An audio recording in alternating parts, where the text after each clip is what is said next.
Menurut KUHP, Ya. ya, Kitab Undang-Undang Hukum Acara Pidana, itu pasal 1 angka 5 menyatakan bahwa penyelidikan adalah serangkaian tindakan penyelidik untuk mencari dan menemukan suatu peristiwa yang diduga sebagai tindak pidana guna menentukan dapat atau tidaknya dilakukan penyidikan menurut cara yang diatur oleh undang-undang.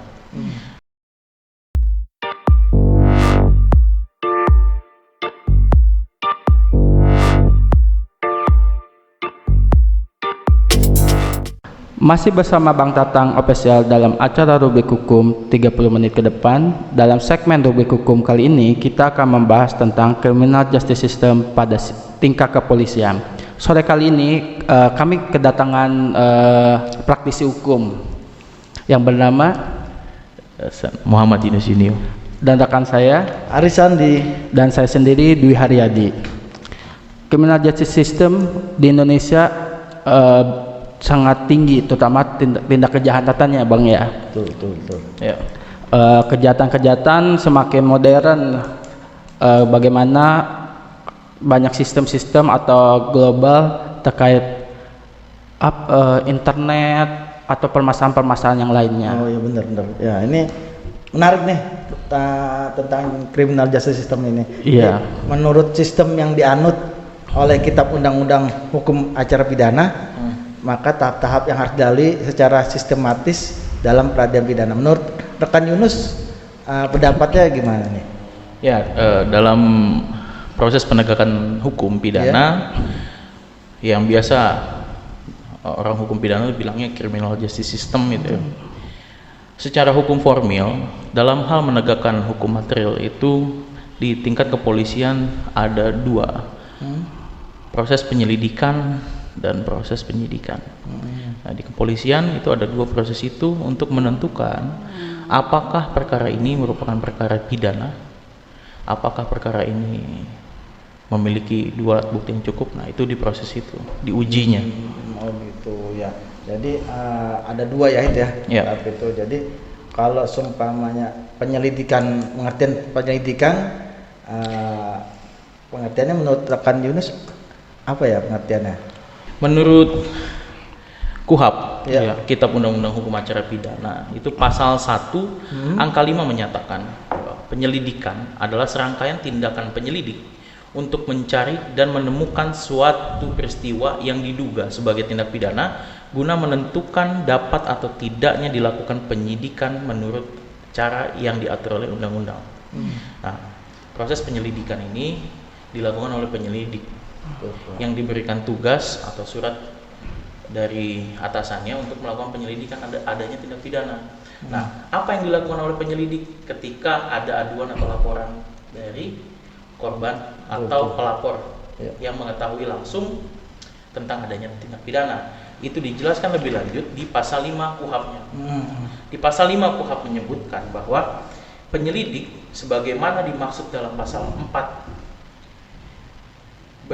memiliki wewenang menerima laporan atau aduan, mencari keterangan dan barang bukti, menyuruh berhenti seseorang yang dicurigai dan menyatakan serta memeriksa tanda pengenal diri, mengadakan tindakan lain menurut hukum yang bertanggung jawab.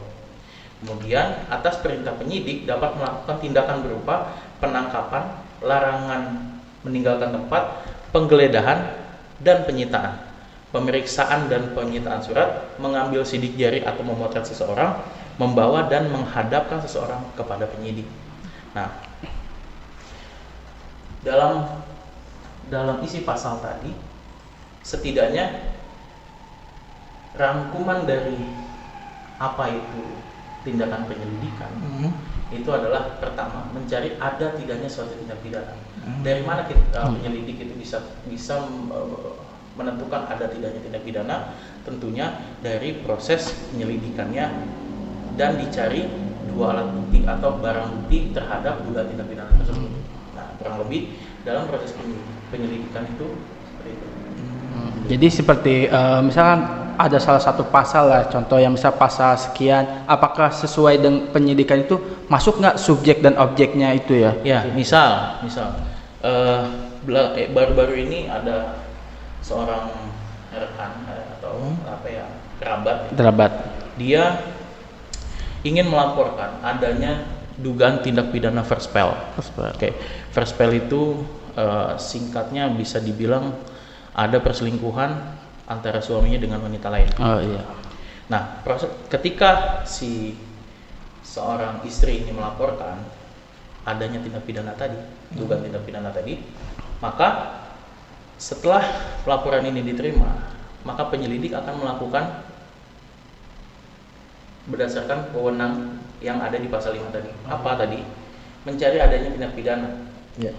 Berarti penyelidik memanggil pihak-pihak terkait untuk diminta keterangannya dalam hal mencari ada tidaknya tindak pidana tadi. Baik. Yang kedua, mencari barang bukti. Kalau kita kaitkan dengan tadi perkara verspel, berarti apa barang bukti yang dimiliki oleh pelapor atau yang akan dicari oleh penyelidik sehingga unsur pasal verspel ini terpenuhi, sehingga perkara tersebut bisa naik dari penyelidikan ke penyidikan. Seperti itu. Tadi kan rekan Yunus sendiri bedanya penyidikan, ada penyidikan dan penyelidikan ya Bang. Nah, ada bedanya nggak sih antara penyidikan dan penyelidikan? Ada.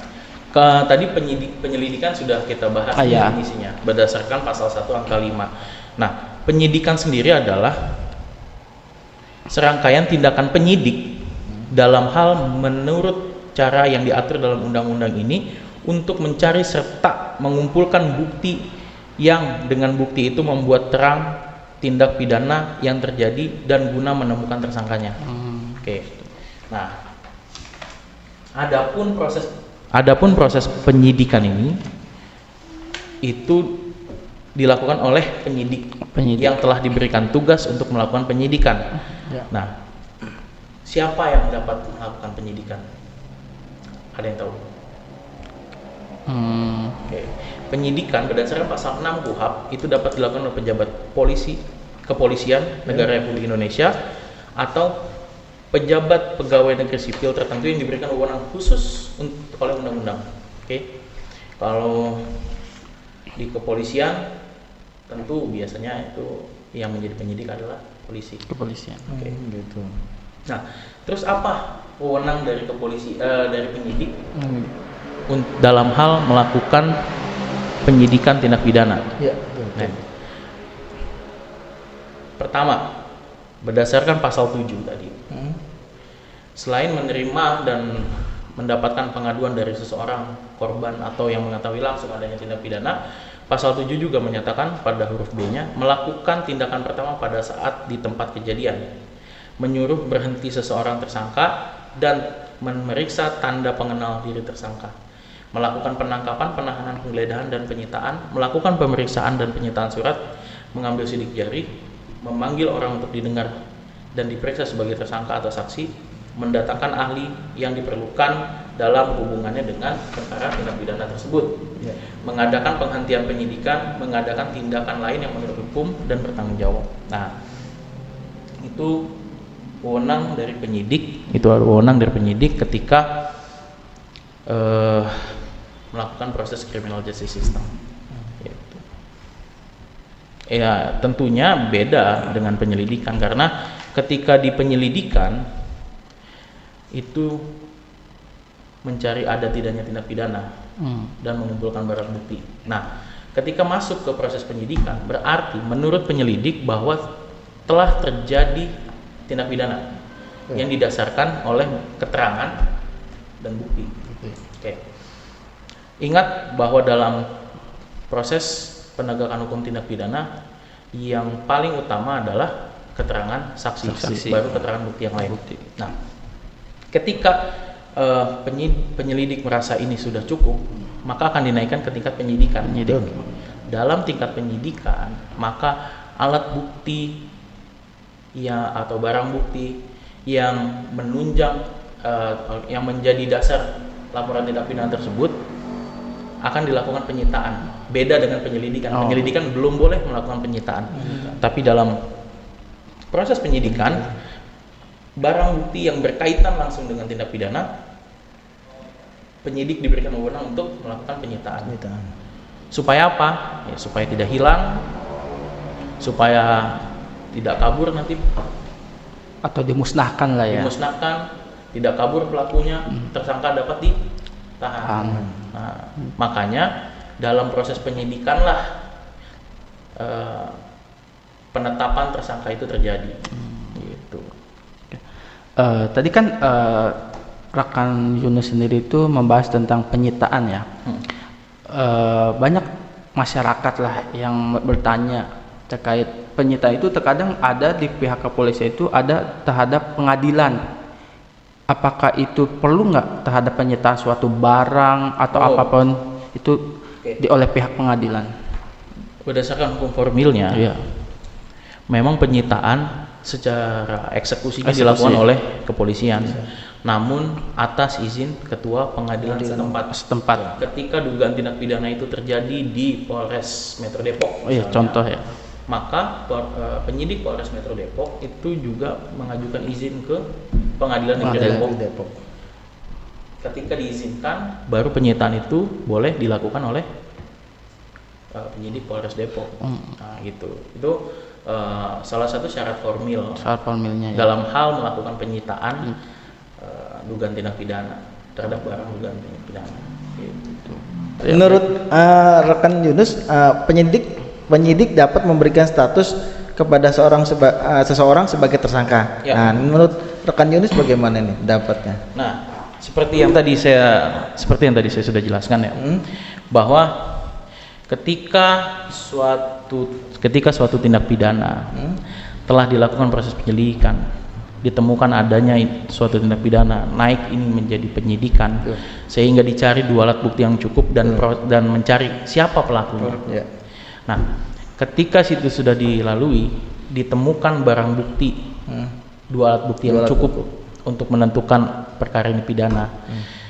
Penyidik itu memiliki kewenangan untuk menentukan siapa tersangkanya.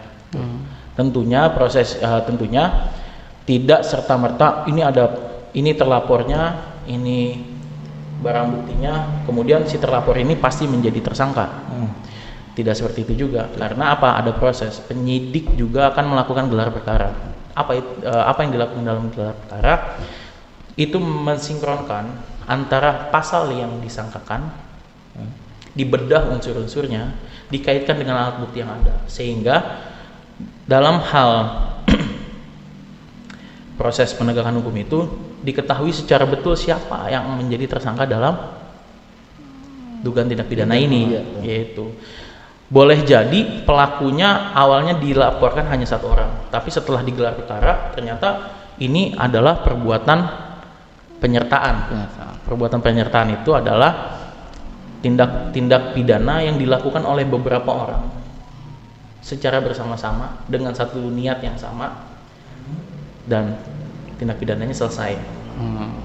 Nah, boleh jadi ternyata terhadap satu tindak pidana ini dilakukan oleh beberapa orang, tidak dengan satu orang. Maka penyidik pun boleh menetapkan atau memanggil tersangka-tersangka yang lainnya, atau memeriksa pihak-pihak lain yang diduga terlibat dalam tindak pidana ini. Sehingga ketika itu sudah didapatkan keterangannya oleh pihak penyidik, dilakukan gelar perkara, maka barulah bisa ditetapkan sebagai tersangka. Itu. Ironisnya, sedikit tambahan, terkadang proses-proses itu tidak dilakukan secara sempurna. Penetapan tersangka dilakukan secara dalam tanda kutip melawan hukum. Maka ini adalah penyalahan hukum formil dalam proses criminal justice system. Makanya penting buat kita sebagai praktisi hukum itu terus atau kembali membaca KUHP atau hukum acara tindak pidana yang lain, misalnya tindak pidana korupsi atau tindak pidana lingkungan misalnya. Iya. Itu penting karena apa? Ada proses-proses, ada tahapan-tahapan untuk mencapai proses penegakan hukum yang baik. Tidak melulu orang ini membunuh salah, tapi diperlakukan secara hukum formil dengan tidak benar, atau dituntut dengan atau disangkakan dengan pasal yang salah. Nah, itu seringkali terjadi. Itu.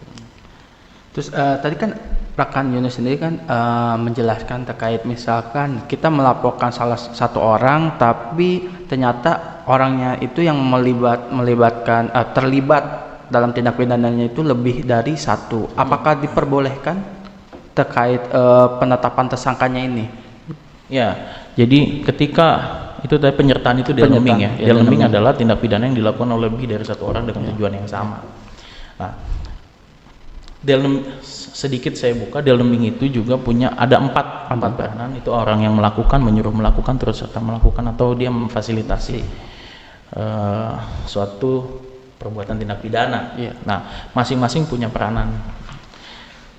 Kenapa ini harus semuanya diambil? Karena apa? Ketika satu unsur tidak atau satu aktor tidak dimintai keterangan, maka akan berpotensi mengkaburkan tindak pidana tersebut. Justru contoh kasus terjadi kebakaran misalnya, terjadi kebakaran atau rumah terbakar, gitu, atau pembakaran rumah dilakukan oleh empat orang misalnya. Yang satu orang yang menyuruh. Yang kedua adalah orang yang mengeksekusi di lapangan. Yang ketiga orang yang bawa bensin. Yang keempat adalah orang yang bawa api atau yang menyulutkan api dari bensin tersebut sehingga rumah terbakar. Ketika salah satu di antara orang tersebut tidak diadili atau tidak diperiksa, maka akan mengaburkan tindak pidana secara keseluruhan. Makanya penting pengembangan perkara itu untuk mengetahui secara pasti perbuatan material. Nah, makanya dalam hukum formil ini juga penting proses-proses ini untuk membuktikan perbuatan material tadi. Jangan sampai ada kronologis yang terpotong. Meskipun faktanya terkadang banyak juga perkara yang dipotong kompas saja gitu. Udah pokoknya kita stuck di sini. Tapi idealnya itu semua peranan harus turut bertanggung jawab. Secara hukum material terdapat pasal 55, pasal 56 KUHP itu. Nah, untuk terkait perbuatan penyertaan tadi. Gitu.